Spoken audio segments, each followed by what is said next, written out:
What's up idol? Welcome to my channel. So ngayon mga idol, ituturo ko naman sa inyo, lalo sa mga baguhan, ang pagtutuwid ng ating gutter mga idol, step by step. So watch and learn. At sa paglalagay naman mga idol ng sabitan ng ating tansi, ayan, gamit lang tayo ng rivets. Rivets na natin ito sa sidings ng ating gutter para meron tayong pagsasabitan ng ating tansi. Ayan. Ano lang kasimple mga idol. Meron din sa dulo.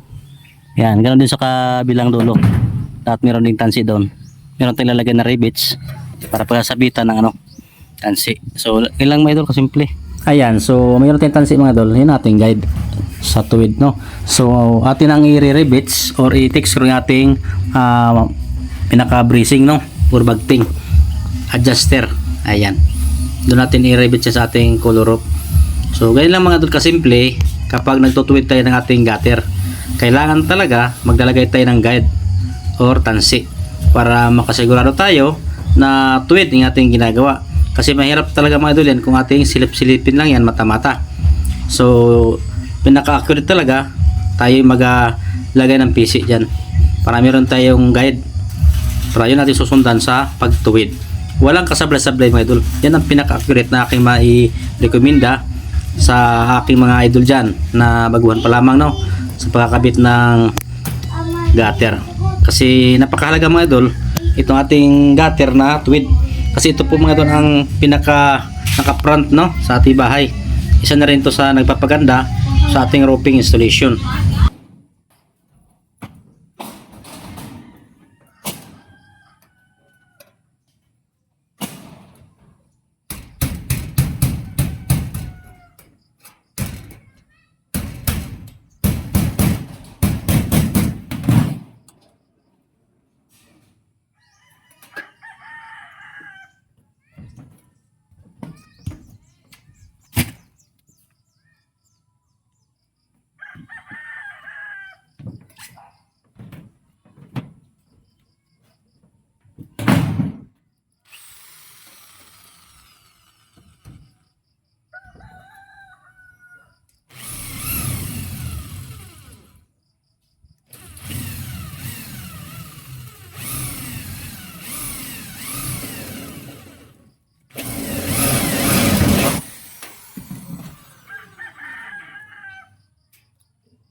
Kailangan natin gagamitin idol na blind rivet dyan ay 532 by 3/4 para mas matibay mga idol.